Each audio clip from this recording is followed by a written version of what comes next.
성경 말씀 로마서 3장 21절로 31절까지 말씀 교독해 올립니다. 이제는 율법 외에 하나님의 한 의가 나타났으니 율법과 선지자들에게서 증거를 받은 것이라. 곧 예수 그리스도를 믿음으로 말미암아 모든 믿는 자에게 미치는 하나님의 의인이 차별이 없느니라.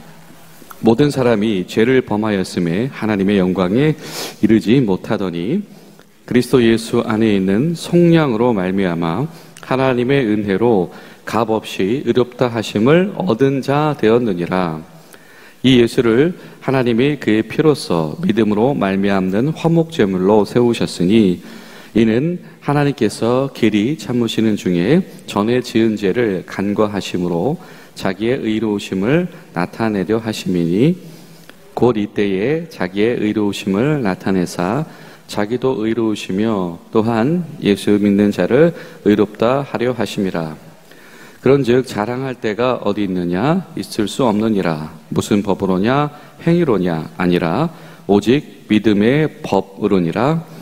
그러므로 사람이 의롭다 하심을 얻는 것은 율법의 행위에 있지 않고 믿음으로 되는 줄 우리가 인정하노라. 하나님은 다만 유대인의 하나님이시냐? 또한 이방인의 하나님은 아니시냐? 진실로 이방인의 하나님도 되시느니라.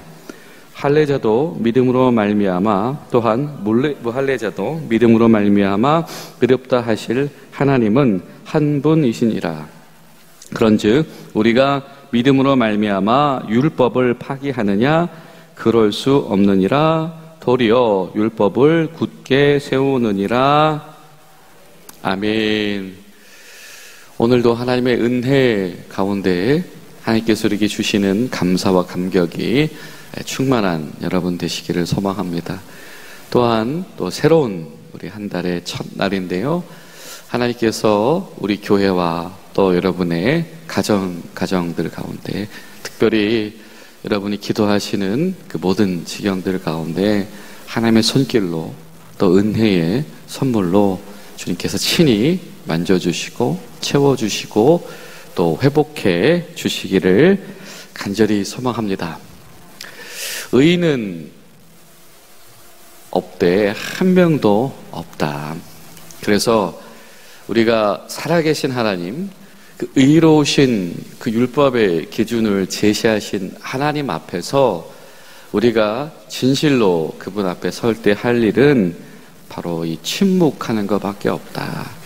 이것이 사도 바울의 말, 어제 본문의 이야기였죠. 자, 여러분 어떻습니까? 여러분 어떨 때에 여러분 말문이 막히게 됩니까? 우리가 말문이 막히게 되는 여러 가지 상황과 이유들이 있는데요, 이 로마서 3장 속에서 이 사도 바울이 말하는 이 말문이 막히는 그 이유는 무엇이냐면, 첫 번째로 이것이 너무 감격스러운 사건이기 때문이다라고 하는 것이고, 그리고 또 한 가지는 정말로 다른 핑계를 댈 수 없기에, 그 정답 외에는 사실 솔직히 말하면 다른 정답은 없기에 더 이상 할 말이 없게 되는 것이죠. 여러분, 저 여러분 가운데에서도 우리가 다른 데서 찾을 수 없는, 정말 감격스러워서 더 다른 말로 수식할 수 없는 이 하나님의 은혜가 충만하기를 간절히 소망합니다. 하나님은 의로우십니다. 그리고 그 하나님의 기준, 그리고 하나님의 성품, 또 하나님의 이 창조주로서의 이 본능성은 정말 완벽하시지요.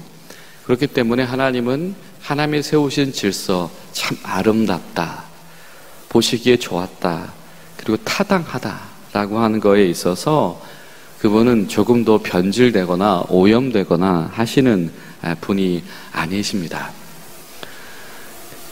그런데 또한 그 하나님은 자신이 처음 사랑하셨던 그 성품을 바꾸신 적이 없으셔서 깨어진 세상, 왜곡된 세상을 그대로 내버려 두지 않으시죠. 또 하나님의 형상을 닮은 자들이 그렇게 무질서함 속에서 사라져가는 것을 원하지 않으십니다. 그렇기 때문에 하나님은 하나님의 방법을 써서라도 그들 가운데에 온전함을 회복시키십니다. 여러분, 이것이 바로 우리가 사랑하는 아버지 하나님의 의로우심이고 그분의 완전하심인 줄로 믿습니다. 때때로는 우리가 신앙생활을 하다 보면 이 상대적인 우월성의 함정에 빠질 때가 있죠. 우리가 누구보다 그래도 내가 더 낫지 않나 라고 하는 것이죠. 아니면 우리가 비신자들과의 상대적인 우월성에 빠질 때가 있습니다. 야, 저거 말씀도 모르는 사람들, 이 구원의 도도 모르는 사람들이다 라고 하는 것이죠. 그러나 여러분, 우리가 이런 이 상대적인 우월성의 함정에 빠져버린다라고 한다면 우리는 소위 하나님의 백성들이라고 하는 것, 율법의 유전을 가지고 있고 할례의 전통을 계승한다라고 하는 이들이 가지고 있었던 그 율법주의의 함정에 빠지는 것과 크게 다르지가 않다. 여러분, 구원은 상대적인 우월성으로 우리가 쟁취해낼 수 있는 것이 결코 아닙니다. 또한 이 상대적인 우월성에 빠져있는 이들이 또 경험하게 된 혹은 금방 빠지게 된 함정이 무엇입니까? 누군가에게 제한되어진 은혜, 구원이다라고 하는 것이죠. 그렇기 때문에 나보다 부족한데? 라고 하는 이들에게도 구원이 임한다? 사실 이것을 용납하기를 어려워합니다. 입술로는 구원은 하나님의 은혜다, 차별이 없다 라고 말하지만 정말로 그 중심 가운데에 저 사람도 구원받아 이래도 되는 거예요? 이런 마음들 우리가 들 때 너무 많이 있지 않습니까? 분명히 성경은 하나님의 구원은 차별이 없이 모든 이에게 주시는 은혜다라고 말씀을 하시는데 정작 저와 여러분, 우리는 오늘도 하루하루에 끊임없이 하나님의 판단보다 우리의 판단이 앞서며 모든 이에게 공평한 의로 주시는 이 하나님의 구원을 사실 우리가 충분히 경험하고 누리고 그것을 받아들이지 못합니다. 이 상대적인 우월성의 함정에 빠진 이는 이 차별의 함정이 연이어 빠지게 된다라고 하는 것이죠. 여러분, 우리가 때로는 경험하게 되는 이런 신앙의 고집들, 교만함들, 사실은 이 믿음 없음이 다시 한번 오늘 말씀을 통해서 우리가 잘 정돈되어지고 또 이번 한 달 동안에 우리가 기도하면서 또 이 시대를 바라보면서 또 누군가를 위해서 중보할 때마다 내가 받은 이 은혜, 내가 받은 사랑, 내가 받은 이 용서의 감격들이 여러분 식어지지 말아야 되겠다, 이 생각이 끊임없이 찾아오게 됩니다. 예수 그리스도를 믿음으로 말미암아 우리가 구원에 이르게 된다라고 하는 것, 율법 이외에 그 의로우신 하나님이 주셨던 그 율법 이외에 새로운 하나님의 의가 드러났다. 은혜로 말미암아 의롭다함을 주신다. 값없이 주신다. 선물로 주신다라고 하는 것. 그 완벽하신 하나님이 왜 이렇게 부족한 기준을 택하실까? 사실은 이것을 받아들이기 어려운 이들이 많았었다라고 하는 것이지요.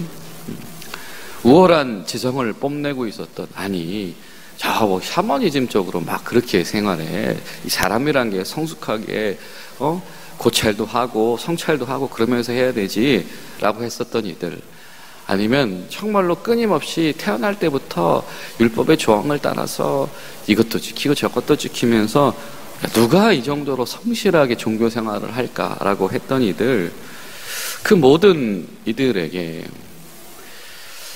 하나님께서 예수 그리스도를 통해서 구속하심으로 말미암아 은혜로 값없이 선물로 구원을 주신다라고 하는 것은 정말 파격적인 사건인 것이죠.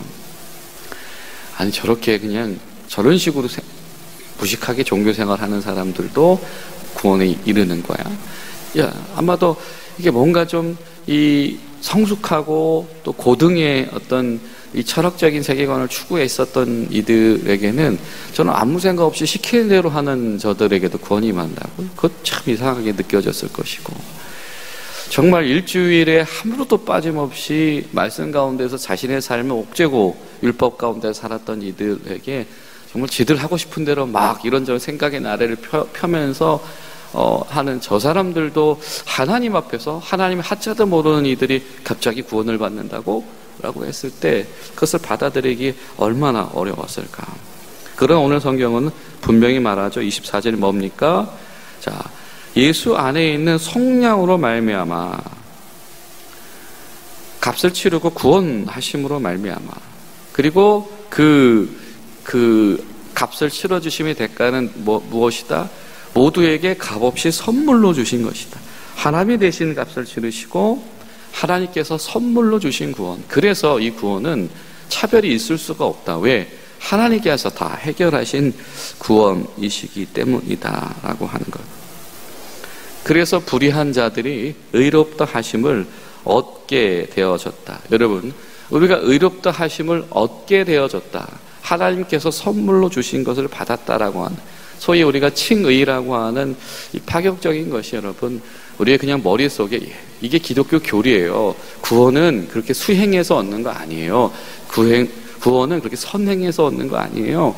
구원은 예수님의 이런 믿는 것으로 얻는 거예요. 그런 이 정도의 여러분, 이 교리 암성의 수준을 넘어서는 감격이 우리에게 있기를 간절히 소망합니다. 오늘 우리의 어떤 신앙적인 과제가 있다라고 한다면, 하나님이 선물을 주셨구나. 하나님 어떻게 나에게도 선물을 주셨지? 하나님 왜 나에게 선물을 주셨지? 왜 나에게 은혜라고 하는, 왜 나에게 이 값없이 주시는 이 구원이라고 하는 것을 주셨지? 여러분, 이 감격이 우리 가운데 있어야 될 것입니다. 하나님께서 광야 이스라엘 백성들이 엇나갈 때마다 때때로 기억하게 하셨던 말씀이 무엇이죠? 내가 너희를 애굽에서 구출해낸 여호와인 것을 기억하라 라고 하는 것입니다. 여러분, 우리가 신앙생활이 어떤 혼란과 또 우리가 침체기 가운데 있을 때 우리에게 필요한 것은 무엇입니까? 하나님께서 우리를 구출해내셨다. 하나님께서 우리를 그냥 내버려 두지 아니하시고 구원해내셨다라고 하는 감격이 여러분을 다시 일으켜 세우시기를 간절히 소망합니다. 그리고 말씀하죠. 이 믿음의 법은 무엇이냐? 예수 그리스도께서 화목제물이 되셨다. 여러분, 화목제가 드려지는 날은요, 잔칫날입니다. 제사를 드리는 사람, 그 자녀들, 또 그 집안 사람들, 그 집의 종들, 또 레위인들, 또 이웃집 사람들, 또 지나가는 나그네들도 다 초청해서 그 감격적인 식사와 잔치에 참여하고 나누는 것이죠. 예수님의 어린 양의 피 흘려주심은 화목제물이다. 비단 지금까지 율법을 지키느라고 애써왔던 이들뿐만이 아니고 그 예수님의 이름이 세워진 그곳에 있는 모든 이들이 그 하나님 나라의 잔치, 하나님이 베푸신 잔치에 참여하는 이 주인공이 되는 것이다. 이 하나님의 의로우심을 믿는 것이 참된 믿음이다.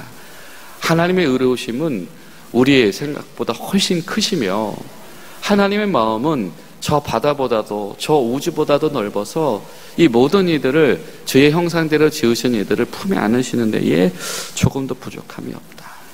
여러분, 오늘 하루 우리가 그런 하나님의 의로우심, 품이 넓으심, 화목제물로 모두를 초대하심 가운데에 충만한 하루 되시기를 소망합니다.